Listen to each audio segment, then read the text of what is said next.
ज्यावेळेला वरळी कोळीवाड्यामध्ये आला होता त्यावेळेला तुम्ही लोकांसोबत नव्हता असं ऐकायला भेटतं. काय सांगाल त्या आरोपांवरती? हो, हे ऍक्च्युली कुठेतरी काहीतरी पसरवलं गेलेलं आहे की मी इथे मुंबई म्हणजे वरळीत नव्हती. Let them proof. त्यांनी प्रूफ करावं मी दादरला होती किंवा शिवाजी पार्कला होती किंवा आणखीन कुठे होती. मी प्रूफ करेन मी वरळीमध्ये होती. Okay. It's a challenge. It's a challenge. Proof करून दाखवा मला. खूप वर्षानंतर ही इलेक्शन्स होते. विरुद्ध बाजूला सुद्धा अनेक उमेदवार आहेत. तुम्ही स्वतःला यांच्यापेक्षा कशा वेगळे स्वतःला सिद्ध कराल? बघा, विरोधक जे आहेत त्यांनी काय कामं केली आय डोंट नो. अच्छा, म्हणजे तुम्ही तुमच्या कामामुळे सगळ्यापेक्षा वेगळे बरोबर. आणि कामामुळे ते जे कोण आहेत ते आता जस्ट आलेत. त्यांनी पण एबी फॉर्म ऑलमोस्ट पळवलेला आहे. अच्छा. हा, एबी फॉर्म पळवलेला आहे. तो दुसऱ्या एका व्यक्तीला मिळणार होता. तिला एबी फॉर्म मिळायला पाहिजे होता पण तिचा एबी फॉर्म पळवून त्याने एबी फॉर्म भरलाय. त्यांनी काय कामं केलेत? महत्वाचा प्रश्न यावेळेला विचारायचा वाटतील की तुमच्याच पक्षातले काही तुमचे सहकारी आज तुमच्या विरुद्ध आहे. कसं वाटतंय? निवडणूक जर आता ही महत्वाची आहे मुंबईसाठी तर एखादा जिंकून येणाऱ्यालाच उमेदवारालाच देणार ना तुम्ही एबी फॉर्म, की हरणाऱ्या उमेदवाराला देणार एबी फॉर्म?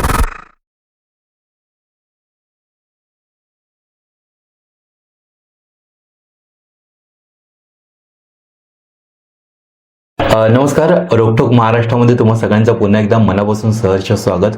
आज आपल्यासोबत आहेत एक खास व्यक्तिमत्व, मुंबईच्या उपमहापौर राहिलेल्या आणि वॉर्ड क्रमांक 193च्या इच्छुक उमेदवार हेमांगी वरळीकर आज आपल्यासोबत आहेत. आज आपण त्यांच्यासोबत गप्पा मारणार आहोत. दिलखुलास आपण अशा चर्चा त्यांच्यासोबत करणार आहोत.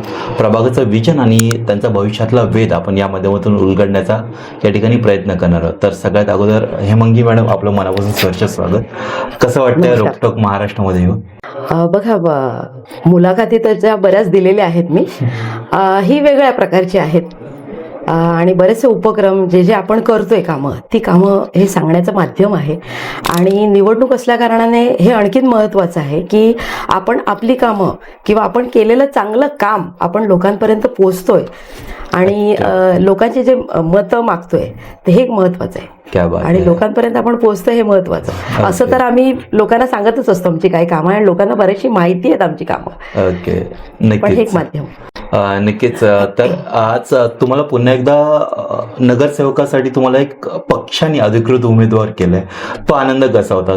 तिसऱ्या टर्मसाठी तुम्ही तयार कशा आहे? 2 टर्म जी मी निवडणूक लढवली, कारण कसं आहे मी 2012 म्हणजे महानगरपालिकेमध्ये होती. एक 6 वर्ष महानगरपालिकेचा जॉब माझा झालेला आहे. 2012 साली राजीनामा देऊन पक्षप्रमुखांचे आदेश होते आणि मी 2012 साली निवडणूक लढवली. सगळे आमचे कार्यकर्ते पदाधिकारी आमच्या पाठीशी उभे होते. मी निवडून आली.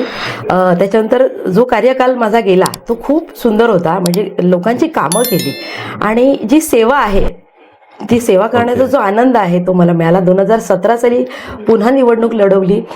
पुन्हा त्याच्यामध्ये जो कार्य केलं मी, जे काम केलं त्याच्यामुळे 2017 साली पण मला चांगल्या मताधिक्य चांगलं मिळालं आणि त्याच्यानंतर उपमहापौर पद मिळालं आणि खूप चांगली कामं आपण नागरिकांसाठी केलेली आहेत. आणि त्याच जोरावर आता सुद्धा मी उभी आहे निवडणुकीसाठी, कारण नागरिकांचा मागास प्रवर्ग जरी असला, ओपन जरी असला, तरी मी म्हटलं नाही, आपण आता सुद्धा मुंबईसाठी एक काहीतरी चांगलं काम करायचं आहे. आणि ही अति महत्वाची निवडणूक आहे. त्यामुळे ह्या निवडणुकीसाठी माझा सहभाग महत्वाचा असणार आहे आणि म्हणून मी याच्यामध्ये उभी राहिली आहे. महानगरपालिका निवडणुका आता जाहीर झाल्या आहेत आणि तुमचा आवाज लोकांपर्यंत पोहोचण्याची हीच योग्य वेळ आहे. आजच्या डिजिटल युगात पॉडकास्ट हे सर्वात प्रभावी माध्यम आहे, जिथे फक्त बोलणं नाही तर तुमचा विजन लोकांपर्यंत पोहोचतोय. तुमची विचारधारा स्पष्ट मांडता येते, मतदारांशी थेट कनेक्शन तयार होतंय आणि डिजिटल प्रचाराला मिळते मजबूत सुरुवात. रोकटोक महाराष्ट्र या सदरवर तुमचा मुद्दा, तुमचं मत आणि तुमचा आवाज थेट जनतेसमोर. उशीर न करता आजच तुमचा पॉडकास्ट मुलाखत बुक करा आणि निवडणुकीच्या रणांगणात डिजिटल आघाडी मिळवा. स्लॉट बुक करण्यासाठी संपर्क करा 8108711318. मॅक्स स्टुडिओ, जिथे तुमचा आवाज बनतो तुमची ताकद. ओके, नक्कीच. अर्थातच 2 टर्म नंतर या तिसऱ्या टर्मसाठी विजयाची हॅट्रिक करण्यासाठी तुम्ही इच्छुक असाल अशी अपेक्षा करतो. पण ह्या पॉडकास्टची सुरुवात करताना मला विचारावंसं वाटेल की तुम्ही वरळीमध्ये कशा आलात, किंवा तुमचं हा बालपणापर्यंतचा हा प्रवास, बालपण ते आतापर्यंतचा प्रवास हा कसा होता, हा ऐकायला आवडेल आम्हाला. वरळीमध्ये मी 1999 साली लग्न होऊन इथे आली. अच्छा, ओके. वरळीमध्ये वरळीकर झाली. तुमचं शिक्षण माझं ग्रॅज्युएट आहे मी, ओके, क्या BA बात विथ आहे. इकॉनॉमिक्स, क्या बात. आणि विल्सन कॉलेजमध्ये होती. माझे आई वडील, आम्ही 4 बहिणी, त्यातली अच्छा. मी तिसरी आहे. माझ्यापेक्षा एक धाकटी बहिणी आहे, 2 मोठ्या बहिणी आहेत. त्या दोघी चांगल्या कामाला आहेत. अच्छा. मी महानगरपालिकेमध्ये होती, ते पण महानगरपालिकेमध्ये लग्न झाल्यानंतर 2006 साली मी लागली. महानगरपालिकेत काम करत असताना मी आणि माझा जॉब एवढ्या पुरताच मी मर्यादित जॉब आणि होती. घर. त्यामुळे ही सोशल फील्ड किंवा ही पॉलिटिकल फील्ड माझ्यासाठी नवखी होती. पण 2012 साली जेव्हा निवडणुकीला उभी राहिली तेव्हा मी म्हटलं की नाही, जर आपल्याला उतरायचं आहे तर आपण पूर्ण ताकदीनिशी उतरायचं. एखादं काम आपण हातात घेतलं तर ते मनापासून करायचं, बरोबर. आणि काम केल्यानंतर ते लोकांना आवडलं पाहिजे. लोकांनी म्हटलं पाहिजे की नाही, तुम्ही हे जे पद घेतलंय त्या पदाला साजेसं काम तुम्ही करताय, आणि हे माझ्यासाठी महत्वाचं आहे. आणि ते काम मला असं वाटतं मी 2012 साली केलेलं आहे. 2012 ते 17 साली केलेलं आहे. त्याची पोचपावती मला 2017 साली सगळ्यांनी निवडून दिलं, आणि 2017 सालानंतर जे काम करत मी आली आहे नागरिकांसाठी, आणि तीच इच्छा आहे की 2022 सालानंतर जेव्हा कार्यकाल संपला तेव्हा सुद्धा आमची जी सेवा आहे, जो आमचं कार्य आहे ते संपलं नव्हतं. आम्ही काम करत होतो, आणि आता सुद्धा हे जे चांगलं काम केलंय त्याच्या शिदोरीवर आम्ही आता ही निवडणूक लढवतोय, आणि बघू आता नागरिक काय प्रतिसाद देत आहेत. नक्की. अर्थातच तुम्ही म्हणाल 2 टर्म मध्ये तुम्ही नगरसेवक म्हणून निवडून आलेला होतात. घरातल्यांचा सपोर्ट कसा होता तुमच्या पाठीशी? घरातल्यांचा खूप चांगला सपोर्ट होता. कारण का, एखादी चांगली नोकरी, महानगरपालिकेची नोकरी सोडणं खूप म्हणजे खूप मोठी रिस्क होती. पण घरच्यांनी सांगितलं की नाही, हे सुद्धा एक चांगली फील्ड आहे. ह्याच्यामध्ये आपण जनतेमध्ये जातो, त्यांची कामं करतो, तो एक आशीर्वाद त्यांचा मिळतो, आणि हे काम नक्कीच सोशल फील्ड असल्या कारणाने हे नक्की तुम्ही चांगलं करू शकाल.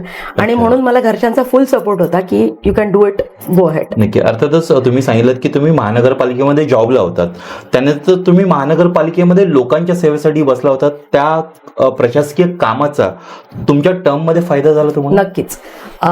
प्रशासकीय म्हणजे ही जी यंत्रणा आहे, महानगरपालिकेची जी पूर्ण यंत्रणा आहे किंवा त्यांचे वेगवेगळे डिपार्टमेंट्स आहेत, त्याचा अनुभव मला माझ्या या नगरसेवक जो कार्यकाल होता त्याच्यामध्ये खूप चांगला झाला. माझा बराचसा परिचय होता सगळ्या अधिकाऱ्यांशी, आणि ते जे प्रस्ताव किंवा एखादा आपण आपल्या विभागासाठी प्रस्ताव तयार केला तर तो प्रस्ताव कसा कुठल्या डिपार्टमेंट मध्ये जातो, त्या बजेटमध्ये तरतूद कशी करायची, तरतूद केल्यानंतर फक्त तिथेच न थांबू, ती तरतूद आपल्या विभागापर्यंत कशी आणायची, आणि ते आणल्यानंतर त्या तरतुदीचा आपल्या विभागामध्ये कामास्वरूपात ते कसं त्याचा वापर करायचा, हे महत्वाचं काम तिकडून शिकली. आणि मग ज्या कामांसाठी जी तरतूद केली ती तरतुदीचा पूर्ण वापर आपण आपल्या विभागात केलेला आहे. क्या बात आहे, खूप छान. तुमच्या 2 टर्म मध्ये जे नगरसेवकाचं काम महत्वाचं असतं, गटर, वॉटर, मीटर, ह्या कामांव्यतिरिक्त तुमच्या माध्यमातून 2 टर्म मध्ये केलेली कामं जी तुम्हाला हायलाईट करावीशी वाटते? बघा, एक तर आपण सरणाची लाकडं जी आमच्या कोळीवाड्यामध्ये पहिला उपलब्ध होत नव्हती, जी इतर स्मशानभूमीमध्ये मोफत मिळत होती लाकडं, ती आमच्या कोळीवाड्यामध्ये स्मशानभूमीमध्ये मिळत नव्हती. ते आपण पाठपुरावा करून पहिला मोफत लाकडं आपल्या कोळीवाड्यामधल्या स्मशानभूमीमध्ये सुरू केली. हे वेगळं असं काम आहे. कोळीवाड्यामध्ये एक फिश मार्केट आहे जे खूप दुरावस्था झालेली, त्या फिश मार्केटची दुरुस्ती केली. खरोडे मंडई जी आहे त्या मंडईची आपण महानगरपालिकेच्या माध्यमातून दुरुस्ती केली. बाबासाहेब बोर्डीकर उद्यान आहे जे खूप त्याला बजेटमध्ये तरतूदच होत नव्हती, तर ती तरतूद आपण सातत्याने पाठपुरावा करून ती तरतूद करून घेतली, आणि ती कामं आपण पूर्ण केलेली आहेत. क्या बात आहे. नक्की. अर्थातच छान कामं तुमच्या माध्यमातून होत आहेत. मात्र ज्यावेळेला गटर, वॉटर, मीटर, ज्यावेळेला हा प्रश्न ज्यावेळेला नेहमी येतो त्यावेळेला अजूनही वरळीमध्ये चांगले रस्ते नाहीत, अशा नागरिकांच्या समस्या आहेत. काय सांगाल त्याच्यावरती? रस्ते, आपण गोल्फादेवीचा जो रस्ता आहे तो रस्ता आपण सिमेंटीकरण म्हणजे महानगरपालिकेच्या माध्यमातून बजेटमध्ये तरतूद करावी लागते. ही तरतूद पहिला करण्यात आली आणि त्याच्यानंतर तो रस्ता तुम्ही आत्ताही जाऊन बघितला तर अगदी सुस्थितीत आहे. 1-2 वर्ष झाली 3 वर्ष झाली त्या रस्त्याला. खूप चांगल्या प्रकारे तो रस्ता तयार झालेला आहे. त्याचबरोबर आदर्श नगर परिसर जो आहे तो सुद्धा रस्ता खूप चांगला झालेला आहे. म्हणजे रस्ते झालेले म्हणजे तो जयराम बजाजी टेमकर मार्ग, आदर्श नगर आणि प्रभादेवीचे जे रस्ते आहेत, मग ते अनंत विश्राम नागवेकर मार्ग असेल, हातीसकर मार्ग असेल, पी बाळू मार्ग असेल, जुनी प्रभादेवी रस्ता असेल, न्यू प्रभादेवी, हे सगळे रस्ते आपण महानगरपालिकेच्या माध्यमातून करून घेतलेले आहे. कोळीवाड्याचा जो मुख्य रस्ता आहे तो 2017 साली पुनर्पृष्टीकरण म्हणजे रिसर्फेसिंग झालेला आहे डांबरीकरणामध्ये. पण आता गेल्या 5 वर्षांमध्ये किंवा जास्त झाली वर्ष, त्या वर्षांमध्ये आता तो खराब झालेला आहे. पुन्हा आपण बजेटमध्ये तरतूद करून 24 साली आपण तो रस्ता सिमेंटीकरणासाठी सुरुवात केली. पण नेमका कसं झालंय, पाऊस आल्या कारणाने आणि निकृष्ट काम, त्या कॉन्ट्रॅक्टरच्या निकृष्ट कामामुळे त्याचं जे वरचं लेअर आहे ना, त्या पावसामुळे सगळं निघून गेलेलं आहे. आपण परत कंप्लेंट करून माननीय आमचे आमदार आदित्यजी ठाकरे साहेबांच्या माध्यमातून आपण पुन्हा तो कॉन्ट्रॅक्टर बदलला आणि नवीन कॉन्ट्रॅक्टरच्या माध्यमातून आता त्या कोळीवाड्यामध्ये काम सुरू झालेलं आहे रस्त्याचं. म्हणजे आता याच्या पुढे जे असेल ते रस्ते चांगल्या दर्जाचे आणि वरळी कोळीवाड्याला जोडणारे असतील असे म्हणून चांगले रस्ते. क्या बात आहे. अर्थातच आणि येणाऱ्या काळात अजून होतीलच रस्ते. ओके, नक्कीच. पण मात्र हे निकृष्ट दर्जाचे जे बांधकामे होतात किंवा हे रस्ते व्यवस्थित नाही होत, याला महत्वाची कारण काय वाटतं? बघा, कारण असं आहे की 2022 साली आमचा कार्यकाल संपला. त्याच्यानंतर ही कामं झालेली आहेत आणि ही कामं करताना सातत्याने आम्ही कंप्लेंट करतोय की बाबा हा निकृष्ट होतोय दर्जाचा रस्ता, म्हणजे निकृष्ट रस्ता आहे. केल्यानंतर त्याचं वरचं सगळं लेअर निघते आहे, हे आम्ही सातत्याने तक्रारी करतोय. पण कसं आहे, प्रशासन महानगरपालिका चालवत असल्यामुळे ते त्या प्रकारे लक्ष देत नाहीयेत रस्त्याकडे. पण तरीही आम्ही आमच्या आमदारांच्या माध्यमातून सातत्याने तक्रार करून तो कॉन्ट्रॅक्टर जो होता तो बदलला आणि आता नवीन कॉन्ट्रॅक्टरच्या माध्यमातून रस्ता सुरू आहे. वा, क्या बात आहे. सगळ्यात महत्वाचं की तुम्ही सांगितलं की शेवटच्या टर्म मध्ये तुम्ही 2.5 वर्ष उपमहापौर होता, तेव्हाचा अनुभव कसा होता तुमचा? उपमहापौर असल्या कारणाने एक मोठी जबाबदारी असते. महापौरांच्या सतत म्हणजे जे कार्यक्रम असतात, जे उपक्रम असतात, तिथे आपल्याला त्यांच्यासोबत हजर राहावं लागते. कधी सभागृहामध्ये महापौर नसले किंवा त्यांना दुसरे काही इतर महत्वाची कामं असली, मग त्यांचं सभागृह उपमहापौर म्हणून सभागृह चालवायला लागते. आणि त्या सभागृहामध्ये मग जे प्रश्न विचारले जातील किंवा ज्या ठरावाच्या सूचना किंवा जे आपल्याला प्रस्ताव आहे, त्या प्रस्तावावर जी काही चर्चा होते त्या चर्चेमध्ये सहभागी व्हावं लागते. कधी कधी काही निर्णय द्यावे लागतात. त्यामुळे एक वेगळा अनुभव तिथे सभागृहाचा मला मिळाला. क्या बात आहे. अर्थातच खूप चांगला कार्यकाल होता आणि खूप लोकांनी त्याची प्रशंसा सुद्धा केलेली आणि याचं फळ तुम्हाला मिळालेलं होतंच त्यावेळेला. मात्र ज्यावेळेला वरळी कोळीवाडा ज्यावेळेला आम्ही नाव घेतो तर सगळ्यात पहिला जो मुद्दा आठवतो तो आम्हाला कोविडचा आठवतो. कारण की सगळ्यात पहिला जो विभाग ब्लॉक केला होता किंवा पहिला जो रुग्ण सापडला होता तो वरळी कोळीवाड्यातला होता. तेव्हाची परिस्थिती काय सांगाल, तेव्हाचे अनुभव कसे होते? तेव्हा पहिला रुग्ण सापडल्यानंतर आम्ही म्हटलं ठीक आहे, एक रुग्ण सापडला, आपण बघू काय होते. पण असं निदर्शनास आलं की तो रुग्ण सापडल्यानंतर केसेस वाढल्या. म्हणजे 2 झाले, मग नंतर 4 रुग्ण झाले, असे आठवड्याभरात डबल म्हणजे 15 ते 20 रुग्ण तेव्हा झाले. आणि मग तत्कालीन मुख्यमंत्री उद्धवजी ठाकरे साहेबांच्या आम्ही सतत संपर्कात होतो की आता काय करायचं, रुग्ण वाढतायत. मग तेव्हा असा निर्णय घेण्यात आला की आपण तिथे सील करायचं. कारण एखादा रुग्ण जर बाहेर गेला तर मग बाहेर कुठेतरी त्याचा प्रादुर्भाव होईल आणि म्हणून तो कोळीवाडा पूर्ण सील म्हणजे कोळीवाडा, जनता कॉलनी, आदर्श नगर असा पूर्ण परिसर सील करण्यात आला. म्हणजे कोणी बाहेर जाऊ शकत नाही आणि बाहेरचं कोणी आतमध्ये येऊ शकत नाही, अशा प्रकारे तो सील करण्यात आला. पूर्ण विभागच करून टाकला. आणि सील करण्यात आल्यानंतर मग ज्या ज्या अडचणींना सामोरे गेलो किंवा ज्या ज्या सुविधा लोकांना ज्या लागतात त्या सगळ्या सुविधा आम्ही प्रशासन, महानगरपालिका, पोलीस यंत्रणा आणि लोकप्रतिनिधी अशा आम्ही सगळ्यांचं कोऑर्डिनेशन करून आम्ही त्या सुविधा तिथे त्या नागरिकांना पुरवल्या. जसं जर सांगायचं झालं तर आता सुविधा पुरवण्याचं तर पहिलं प्राथमिक सुविधा म्हणजे तुम्हाला दूध लागतं. दूध कसं पुरवायचं, कारण सगळी दुकानं बंद होती. मग दुधासाठी मोकळ्या जागेमध्ये आपण दूध वितरण सेवा तिथे सुरू केली. सिलेंडर्स, काही तुम्हाला घरात जेवण बनवायचं असेल, सिलेंडर संपला, मग एखादा सिलेंडर, मग ते सिलेंडरचा ट्रक एका ठिकाणी यायचा मग तिथून ज्याचे ज्याचे सिलेंडर संपले ते यायचे आणि भरलेला सिलेंडर घेऊन जायचे. अच्छा. आमच्याकडे रेशनिंगची दुकानं बंद होती, ती रेशनिंगची दुकानं आम्ही सुरू करायला लावली, कारण का ते दुकानदार कोळीवाड्याच्या बाहेर राहत होते. बरोबर. तसेच दवाखान्यांचे डॉक्टर्स कोळीवाड्याच्या बाहेर राहत होते. बरोबर. तर त्यांना कोळीवाड्याच्या आतमध्ये आणण्यासाठी स्पेशल परमिशन आम्ही महापालिकेच्या माध्यमातून घेऊन त्यांना दिली आणि मग त्यांनी आल्यानंतर त्यांची दुकानं सुरू केली. मेन म्हणजे दवाखाने सुरू केले, मेडिकल स्टोर्स सुरू केले, कारण याचाच का फायदा औषध तिकडच्या नागरिकांना झाला. हे बरोबर. सगळा पाठपुरावा केला आम्ही. बरोबर. ओके. त्याच्यानंतर सॅनिटायझेशन, जिथे जिथे एखादा कोविड रुग्ण सापडला मग आपण त्यांना कोऑर्डिनेशन करून तिथे सॅनिटायझेशन करायचं, त्या रुग्णाला हॉस्पिटलपर्यंत न्यायचं, त्या हॉस्पिटलमध्ये ऍडमिट करून देण्यासाठी जी यंत्रणा होती, म्हणजे वॉर्डला जी यंत्रणा होती त्यांच्याशी कोऑर्डिनेट करून त्या रुग्णाला ऍडमिट करायचं, हे सगळं आम्ही बघत होतो. ॲम्ब्युलन्स सेवा तिथे उपलब्ध करून दिली. त्याच्यानंतर ATM, कारण बँका बंद असल्या कारणाने, बरोबर. नंतर लॉकडाऊनच झाला पूर्ण, बँका बंद असल्या कारणाने ATM सुविधा आम्ही ठिकठिकाणी 3 ठिकाणी आमच्याकडे सुरू केल्या. त्याच्यानंतर दुकानं काही बंद असल्यामुळे आपण प्रत्येक ठिकाणी आपण धान्याचे किट, म्हणजे माननीय आमचे तत्कालीन आमदार आदित्यजी ठाकरे साहेब होते, त्यांच्या माध्यमातून आपण प्रत्येक घरोघरी आपण जेवणाचं म्हणजे धान्याचे किट, मग त्याच्यामध्ये तांदूळ, तुमचे पीठ किंवा जे काही जिन्नस लागणार असते घराच्या जेवणा करण्यासाठी ते आपण किट जवळजवळ आपण त्यांना त्या 2 महिन्यात म्हणजे 3 वेळा जवळजवळ आपण त्यांना ते किट पुरवलेलं आहे. महापालिका निवडणूक लढायची आहे, मग प्रभागासाठी तुमचं विजन काय? तुम्हाला ही निवडणूक का लढायची आहे? साऊथ मुंबई न्यूज चॅनलवर देता येईल याच प्रश्नाची उत्तरं. माझा प्रभाग, माझा विजन, मुलाखतीचा स्पेशल शो. मुलाखतीची वेळ 20 ते 30 मिनिटं. अद्ययावत स्टुडिओ आणि 2 कॅमेरा सेटवर होईल रेकॉर्डिंग. मुलाखत साऊथ मुंबईच्या सर्व सोशल मीडिया अकाउंटवर प्रसारित केली जाईल. अधिक माहितीसाठी संपर्क साधा 8108711318 या क्रमांक नंबरवर. क्या बात आहे. म्हणजे खूप चांगल्या पद्धतीने तुमच्या माध्यमातून कामं झाले. मात्र ज्यावेळेला कोविडचा विषय येतो त्यावेळेला आजकाल असं सुद्धा ऐकायला भेटते की ज्यावेळेला कोविड वरळी कोळीवाड्यामध्ये आला होता त्यावेळेला तुम्ही लोकांसोबत नव्हता असं ऐकायला भेटतं. काय सांगाल त्या आरोपांवरती? किंवा तुम्ही त्यावेळेला असं हे सांगितलं जे होतं? कोणी सांगतायत ते पहिला घराच्या बाहेर पडले का, मी कुठे हे बघायला?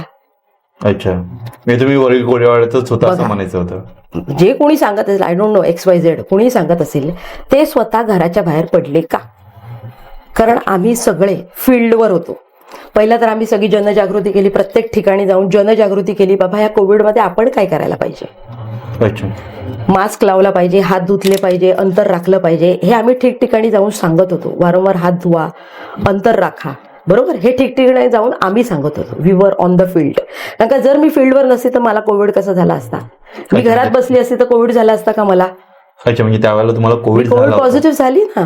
मी, माझे मिस्टर आणि आमच्या दोघांमुळे आमचा मुलगा कोविड पॉझिटिव्ह झाला. आम्ही ऍडमिट होतो हॉस्पिटलमध्ये. जर मी फील्डवर नसती तर मला कोविड झाला असता का? ही जनजागृती आम्ही केली. त्याचबरोबर हे जेव्हा जेव्हा हे धान्याचे किट आले, ते किट आम्ही स्वतः प्रत्येक विभागामध्ये टेम्पोमध्ये टाकून प्रत्येक विभागामध्ये आम्ही ते पुरवलेले आहेत. ज्या ज्या विभागातली छोटी छोटी मंडळ आहेत त्यांना दिलेले आहेत किट. बाबा हे आता तुमच्याकडे दिले, आता तुमच्या विभागात तुम्ही वाटा, हे आम्ही केलेलं आहे. सॅनिटायझेशनच्या वेळेस तिथे उपस्थित होतो. जेव्हा दिल्लीची टीम आली तिथे मुंबईमध्ये, दिल्लीची एक टीम आलेली वर्ल्ड हेल्थ ऑर्गनायझेशनची बघायला की तुम्ही हे कसं करताय. अच्छा. त्या टीम बरोबर आम्ही उपस्थित होतो. बाबा हे आम्ही अशाला असं करणार आहोत. इथे दूध वितरण व्यवस्था आम्ही अशी केलेली आहे, सिलेंडर्स, इथे ATM आहे. आम्ही त्या डॉक्टर्सना PPE किट्स, जे बाहेरून डॉक्टर्स येतात, PPE किट्स दिलेले आहेत. महानगरपालिकेच्या माध्यमातून आम्ही मास्क, सॅनिटायझर, त्या आर्सेनिक अल्बमच्या गोळ्या, हे सगळं आम्ही विभागातील नागरिकांना पुरवलेलं आहे. ओके. मग जर मी तिथे नसती तर मग हे कोणी दिलं असेल? बरोबर. त्यांनी दिलंय. त्यांनी बघा, if it is a challenge, बरोबर, तर त्यांनी पुरावा दाखवावा मला. दे शुड प्रूव्ह की मी दादरला होती किंवा आणखी इतर कुठेतरी होती. ओके. मी प्रूव्ह करेन मी वरळीमध्ये होती. I prove. क्या बात आहे. म्हणजे अर्थातच तुम्ही जनतेचे प्रतिनिधी मधून होतात. हो. ओके, खूप छान वाटतंय. मला पब्लिकच सांगेल मला मी कुठे होती ते. हे ऍक्च्युली कुठेतरी काहीतरी पसरवलं गेलेलं आहे की मी इथे मुंबई म्हणजे वरळीत नव्हती. Let them prove. त्यांनी प्रूव्ह करावं मी दादरला होती किंवा शिवाजी पार्कला होती किंवा आणखीन कुठे होती. मी प्रूव्ह करेन मी वरळीमध्ये होती. Okay. It's a challenge. Prove करून दाखवा मला. कोविड काळामध्ये वॅक्सिनेशन सेंटर आदित्य साहेबांच्या माध्यमातून वरळी कोळीवाड्यामध्ये पहिल्यांदा वॅक्सिनेशन सेंटर सुरू झालं आणि मॅक्झिमम कोळीवाड्यातले जे रहिवासी होते त्यांना वॅक्सिनेशन तिथे झालेलं आहे.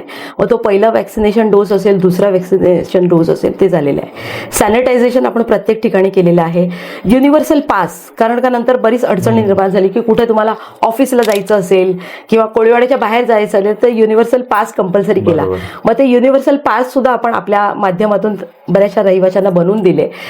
त्याच्यानंतर मुख्यमंत्री, तत्कालीन मुख्यमंत्री उद्धवजी ठाकरे साहेब त्यांनी एक अनुदान, म्हणजे ज्या कुटुंबामध्ये आई आणि वडील दोघांचंही या कोविडमुळे निधन झालं तर त्या मुलांसाठी एक अनुदान म्हणून 50,000चा अनुदान, एक निधी होता. त्यांनी तिथे सुरू केलेला आणि ते सगळी ऑनलाईन प्रक्रिया होती.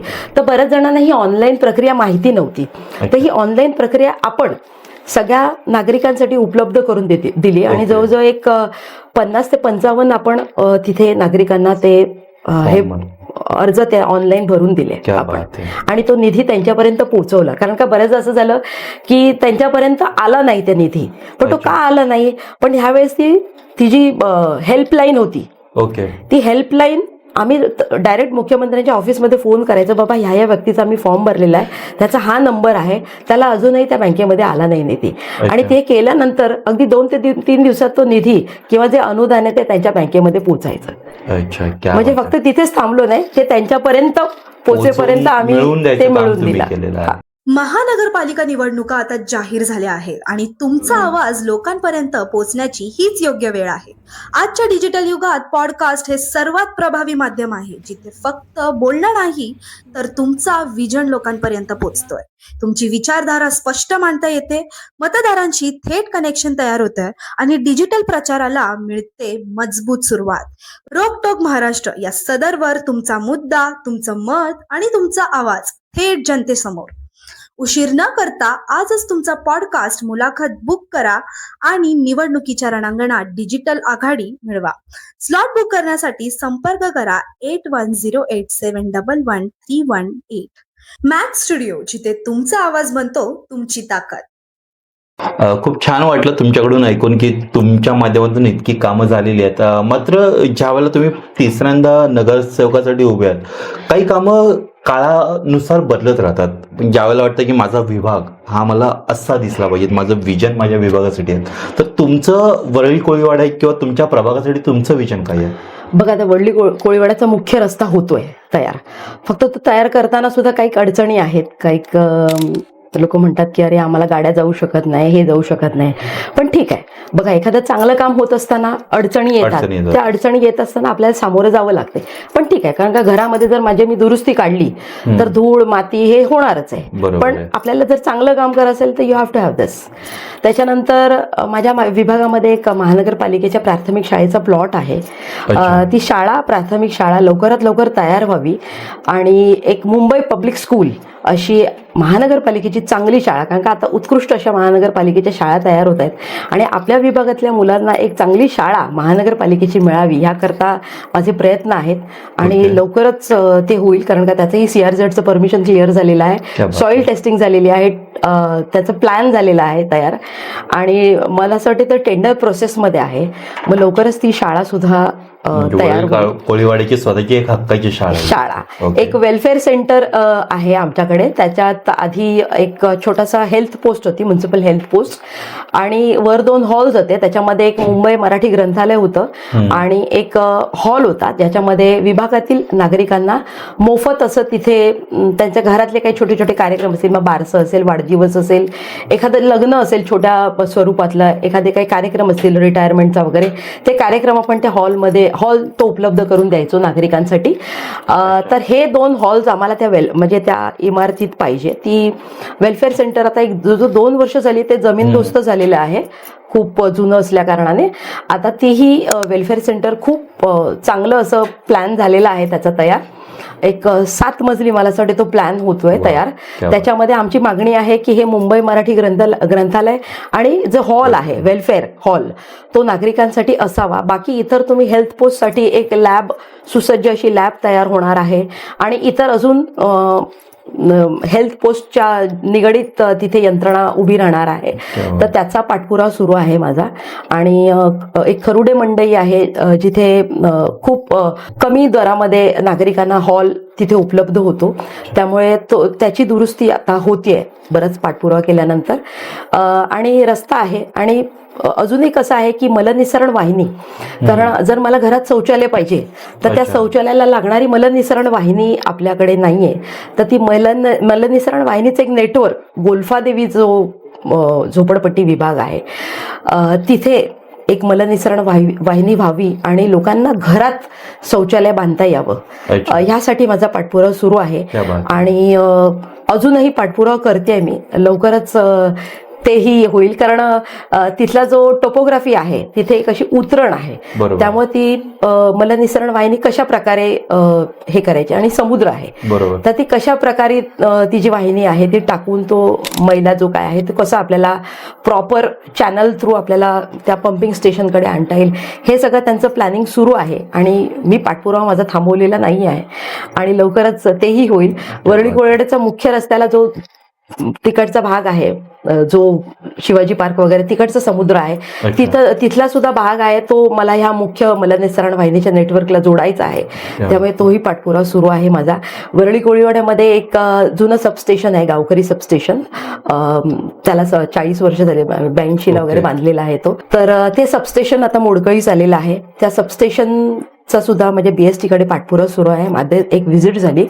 पूर्ण त्या आतमधली यंत्रणा बाहेर एका मोकळ्या स्पेसमध्ये ठेवून ते सुसज्ज असं ते सबस्टेशन बांधायचं आणि पुन्हा ती यंत्रणा जी आतमधली आहे ती पुन्हा आतमध्ये टाकून हे करायचं. आणि विभागात वारंवार लाईट्स जातात, त्याच्यासाठी छोटे छोटे सबस्टेशन, हे अँटी पिलर्स, मिनी पिलर्स आपण म्हणतो त्याला, किंवा ADP बॉक्स म्हणतो, ऑक्झिलरी डिस्ट्रीब्युशन बॉक्स, ते ठिकठिकाणी टाकायचे जेणेकरून लाईट्स जाणार नाही. आमच्याकडे बऱ्याचदा असं होते की काही सणवार असला सगळ्यांचेच लाईट्स, पाण्याचे पंप चालू झाले का लाईट जातात लोड आल्यामुळे, तर ते मिनी पिलर्स टाकायचे आहेत ठिकठिकाणी जेणेकरून लाईट्स जाणार नाही. यासाठी पुरावा आहे. आपल्या काही बसेस आहेत, त्या बसेसच्या काही अडचणी आहेत, नागरिकांना बसेस वेळेवर येत नाहीत किंवा त्याची फ्रिक्वेन्सी बरोबर नाही आहे, तर त्यासाठी सुद्धा पाठपुरावा माझा सुरू आहे. आणि हे सगळं आपल्याला नागरिकांसाठी करायचं आहे. आणि नक्कीच नागरिक म्हणजे आम्ही आहोत त्यांच्यासोबत, आणि त्यांच्या ज्या काही समस्या आहेत त्या सोडवण्याचा प्रयत्न नक्कीच होणार. महापालिका निवडणूक लढायची आहे,